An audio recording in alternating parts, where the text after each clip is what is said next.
Olá! Bem-vindos a mais uma análise profunda. Hoje a gente mergulha na Carta de Paulo a Tito, capítulo 1. Isso aí.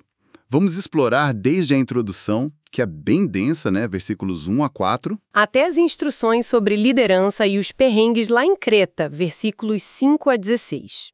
E nossas fontes para isso são comentários bíblicos variados, notas de estudo que ajudam a destrinchar o texto. A nossa missão aqui é entender como Paulo se vê, qual o propósito do ministério dele nesse contexto, sabe? E também quais as qualidades essenciais para ser líder de igreja num lugar assim desafiador como Creta. E claro, quem eram os opositores, né? O que eles ensinavam de errado. Exato.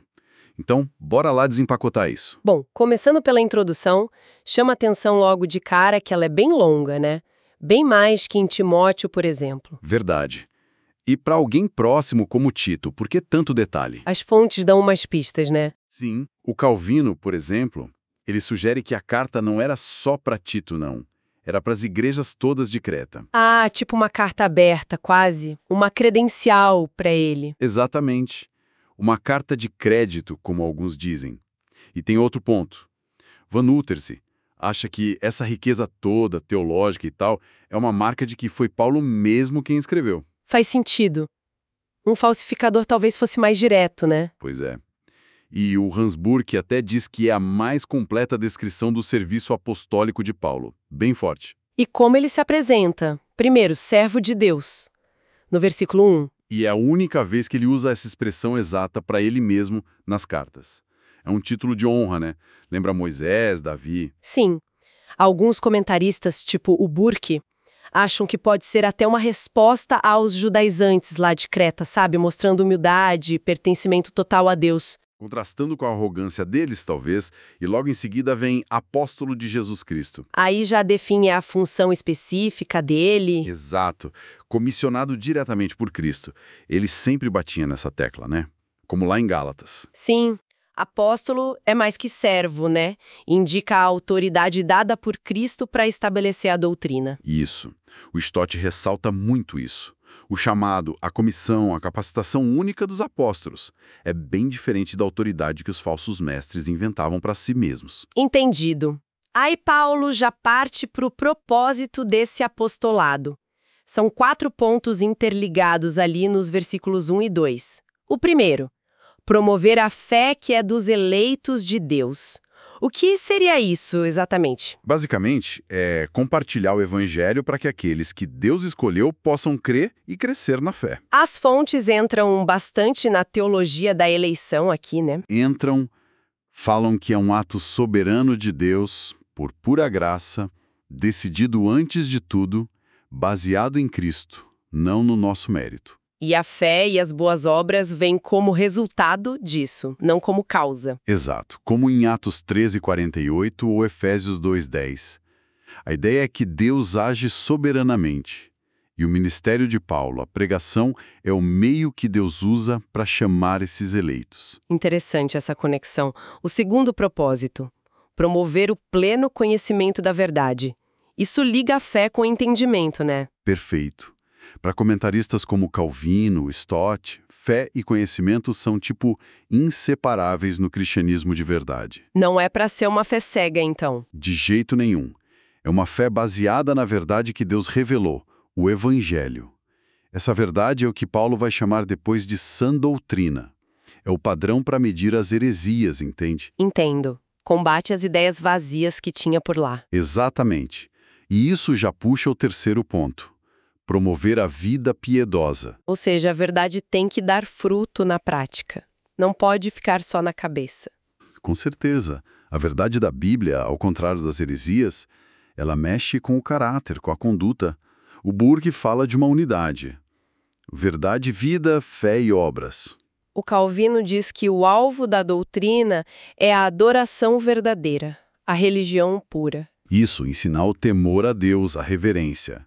E aí já cria um contraste direto com o pessoal de Creta, que a gente vai ver lá no versículo 16, né? Que dizem conhecer a Deus, mas negam com as atitudes. Já prepara o terreno para o que vem depois. Faz sentido. E o quarto propósito fecha tudo. Promover a esperança da vida eterna, no versículo 2. Sim. A vida de piedade hoje se baseia na esperança do futuro. E essa vida eterna não é só durar para sempre. É qualidade de vida, comunhão com Deus. Começa agora, mas vai ser completa na glória. E é uma esperança garantida, né? Baseada na promessa de Deus, que não pode mentir. Exato. Uma promessa feita antes dos tempos eternos, mas que foi revelada no tempo certo, pela pregação. Versículos 2 e 3. Essa confiança toda na promessa e na missão que Deus deu parece ser a base da autoridade do Paulo, né? No versículo 3 ele diz que a pregação foi confiada por mandato de Deus nosso Salvador. É isso, a mensagem. É a palavra de Deus, o meio. A pregação, não só o ato de pregar, mas o conteúdo da mensagem apostólica. E a autoridade vem de Deus, não dele mesmo. Exato. E é interessante que tanto o pai quanto o filho são chamados de Salvador aqui. Reforça a divindade de Cristo. Paulo se vê como um instrumento escolhido e autorizado por Deus. E a saudação para o Tito, no versículo 4. Verdadeiro filho segundo a fé comum. Filho aí mostra carinho, né? E talvez indique que Paulo levou para a fé. E fé comum não é a experiência de cada um. Não, as fontes dizem que é o corpo de doutrina que todos os cristãos compartilham, sabe? Aquela fé que uma vez foi entregue aos santos, que Judas fala. O Wiersbe faz essa conexão. Entendi. O conteúdo objetivo da fé. Isso. E as bênçãos, graça e paz vêm do Pai e de Cristo Jesus juntos. De novo, colocando os dois no mesmo nível. Ok. Essa introdução preparou bem o terreno. A autoridade de Paulo, natureza do Evangelho, mas a partir do versículo 5 a coisa fica bem prática, né? Tito ficou em Creta para quê mesmo? Para duas coisas principais. Colocar em ordem as coisas restantes e constituir presbíteros em cada cidade. Colocar em ordem. A palavra grega epidiortose tem uma força, né? Dizem que era usada para consertar osso quebrado. Exatamente. Isso mostra que as igrejas lá estavam com problemas sérios. Faltava liderança organizada, tinha muito falso mestre se infiltrando, e a conduta moral do pessoal deixava a desejar. A fama de Creta não era boa, e a igreja refletia isso. Pois é. E a solução do Paulo passa por estabelecer líderes locais, os presbíteros. O que a gente aprende sobre essa liderança aqui? Olha, algumas coisas importantes. Primeiro, era plural. Presbíteros, no plural, em cada cidade. Ou seja, um time, não um líder sozinho. Modelo colegiado. Ah, interessante. Não era o pastor dono da igreja. Não. Segundo ponto, os termos presbítero, que indica mais a maturidade, o ser ancião, e bispo, que indica a função de supervisão, são usados para a mesma pessoa, para o mesmo cargo. Versículos 5 e 7, né? Como em Atos 20 também. Isso. Não tinha aquela hierarquia rígida que surgiu depois. Eram vários bispos ou presbíteros em cada igreja local. E as qualificações para ser um desses líderes? Versículos 6 a 9. O foco parece ser total no caráter, né? Total. A vida vem antes do ministério. O padrão é ser irrepreensível. A palavra grega é anenkletos. Que não quer dizer sem pecado, mas sem acusações válidas contra ele, com uma reputação pública limpa, como diz o Stott. E essa irrepreensibilidade se aplica em áreas-chave. A primeira é a vida familiar, no versículo 6. Começa com marido de uma só mulher. O que as fontes falam disso? É polêmico, né? É um pouco, mas a maioria dos comentaristas entende como fidelidade conjugal. Exclui adultério, poligamia, que parece que era comum na época, até entre judeus. Mas não proibiria um viúvo de casar de novo, por exemplo. A interpretação dominante diz que não. O problema seria mais um histórico de infidelidade ou divórcios fora do que a Bíblia permite. A ideia é ter um casamento exemplar acima de qualquer suspeita. Entendi. E a parte dos filhos, que tenham filhos crentes que não são acusados de dissolução nem são insubordinados. Uau, isso parece bem pesado. É um padrão alto, sim. Gera debate se pistos aqui significa crentes ou só fiéis, confiáveis. Mas a lógica do Paulo, que aparece também em 1 Timóteo, é: se o sujeito não consegue liderar bem a própria casa... Como é que vai cuidar da igreja de Deus? Exatamente. Se os filhos, especialmente os que ainda vivem com ele, são conhecidos por serem devassos, a palavra lassotia descreve o filho pródigo, sabe? ou rebeldes, isso levanta uma bandeira vermelha sobre a capacidade de liderança espiritual dele. Entendi a lógica, faz sentido. A segunda área de irrepreensibilidade é como dispenseiro de Deus, nos versículos 7 e 8. E Paulo começa com o que o líder não deve ser. É uma lista e tanto. É sim. São 5 características negativas bem diretas para evitar. Primeiro, não ser arrogante. A palavra grega autades descreve alguém teimoso, presunçoso, que se acha. Que não ouve ninguém. Isso. Segundo, não ser irascível. Orrilos. É o cara pavio curto, sabe? Propenso à raiva, que guarda ressentimento. Não é a raiva passageira, é um temperamento raivoso. Complicado para um líder. Terceiro. Não ser dado ao vinho, paruínos. Não é só o bêbado, mas aquele que exagera, que se demora na bebida, perde o controle fácil por causa disso. Mesmo que não esteja bêbado o tempo todo. Exato. Quarto, não ser violento, plectis. Literalmente, um golpeador.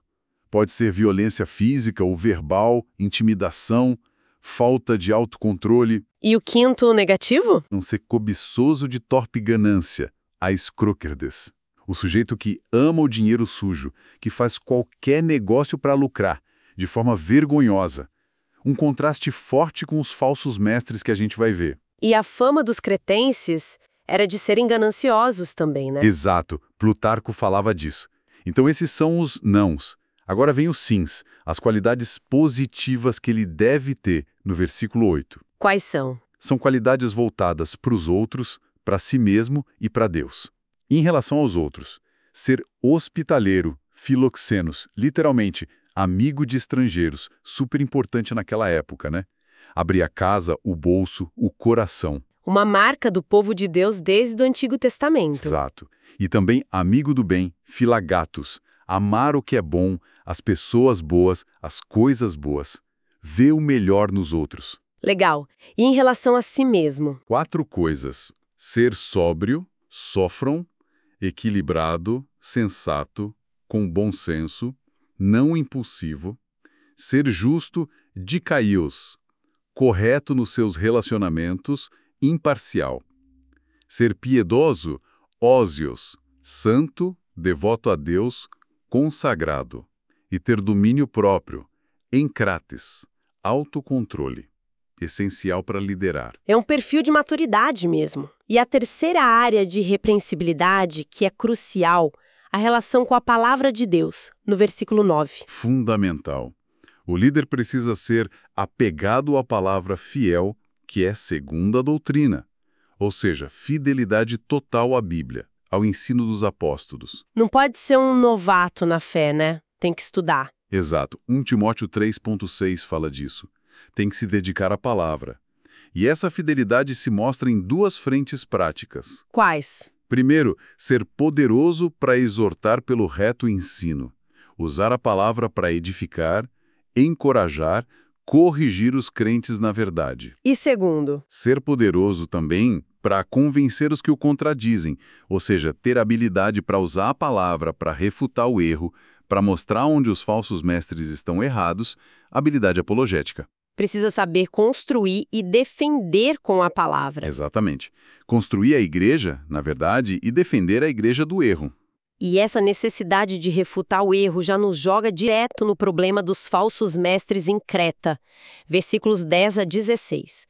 Quem era essa turma? Paulo diz que eram muitos e destaca principalmente os da circuncisão, ou seja, judaizantes, gente que misturava a lei judaica com o evangelho da graça. Eram rebeldes, então. Sim, insubordinados é a palavra. Rejeitavam a autoridade de Paulo, de Tito e a sã doutrina, e eram enganadores, iludiam as pessoas. E como eles agiam? O versículo 11 é bem forte. É preciso fazê-los calar. É fortíssimo. O verbo grego epistomizein significa literalmente amordaçar, como se faz com um cachorro bravo.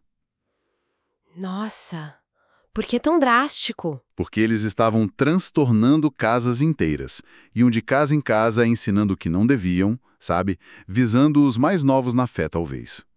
E por quê? Qual a motivação? Por torpe ganância. Queriam dinheiro. Exploravam a fé das pessoas financeiramente, destruindo famílias e as igrejas que se reuniam nessas casas. Eram lobos devorando o rebanho, não pastores cuidando dele. Que coisa triste. E Paulo até cita um poeta deles de Creta, o Epimênides, para descrever o caráter dessa gente, né? Versículo 12. Sim. Cretenses sempre mentirosos, feras terríveis, ventres preguiçosos. É uma descrição brutal. E Paulo concorda com a citação? Concorda? Diz que este testemunho é verdadeiro e manda Tito repreendê-los severamente, com rigor, para que voltem à fé sadia. Ele aplica esses estereótipos culturais negativos diretamente aos falsos mestres. Eles eram a personificação do pior da cultura cretense. Mentirosos, violentos, preguiçosos e comilões. Isso. Hedonistas, alérgicos a trabalho, como diz o MacDonald. E quais eram os erros específicos no ensino deles? Versículos 14 a 16. Basicamente duas coisas: legalismo e hipocrisia. Primeiro, o legalismo. Davam mais importância a fábulas judaicas e mandamentos de homens do que a palavra de Deus. Que tipo de mandamentos? Provavelmente regras sobre comida, casamento, coisas assim. Tipo que Paulo combate em 1 Timóteo 4. Criavam regras e pecados onde Deus não criou. Ascetismo judaico, talvez. E o segundo erro? O julgamento deles era todo distorcido sobre pureza. O versículo 15 é a chave. Para os puros, todas as coisas são puras. Mas para os impuros e descrentes, nada é puro. O que isso quer dizer? Que tudo é permitido. Não, o contexto é importante. Refere-se principalmente a coisas como alimentos, que Deus criou e são bons. Paulo está dizendo que o problema não está nas coisas em si, mas no coração da pessoa. Ah, entendi. Quem tem a mente e a consciência contaminadas, vê maldade em tudo. Exato. Como Ageu 2 diz, a pessoa impura contamina o que toca.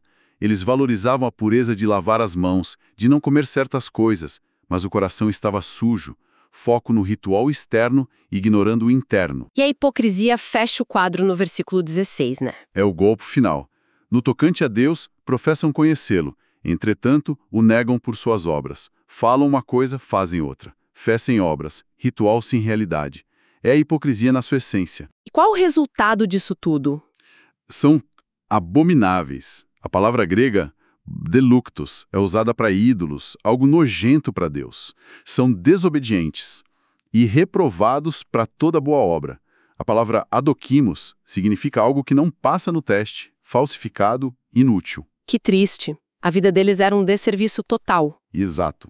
Como Stott resume, a religião verdadeira tem origem divina, essência espiritual e efeitos morais. A deles falhava em tudo isso. Uau! Que análise profunda desse capítulo. Então, resumindo o que a gente viu em Tito 1, fica muito claro, né? Paulo firmando a autoridade dele, mas também mostrando um evangelho completo, que junta fé, verdade, vida prática e esperança. Exatamente. E aí, diante da bagunça que era Creta, com os problemas culturais e esses falsos mestres agindo, a urgência de ter uma liderança local forte era enorme. Presbíteros, bispos, qualificados não por um diploma, mas pelo caráter, pela vida em casa e principalmente pela firmeza na doutrina certa. Essa era a resposta. Perfeito. A resposta de Paulo era essa. Líderes sadios para combater o erro com a verdade. E a gente percebe uma postura bem ativa contra o erro, né? Não era só ficar na defensiva. Não mesmo. As fontes destacam isso. A ordem é colocar em ordem, constituir presbíteros, calar os enganadores, repreender severamente. É ir para cima do problema. A igreja não podia ser passiva. De jeito nenhum. Isso tem eco até hoje, né? O Stott, por exemplo, ele usa essa passagem para falar da importância dos seminários, das faculdades de teologia. De formarem líderes fiéis à Bíblia, com conhecimento e piedade. Exato. É estratégico para a saúde da igreja. E isso deixa a gente com uma pergunta no ar, né? Pensando no nosso mundo hoje, também cheio de ensinos estranhos, desafios de liderança. Como é que as nossas comunidades podem identificar e cultivar líderes que tenham de verdade essas qualidades de Tito 1, caráter íntegro, fidelidade à verdade, vida piedosa? e que consigam navegar os problemas de hoje sem cair nas mesmas ciladas lá da antiga Creta. É uma boa pergunta para a gente continuar pensando.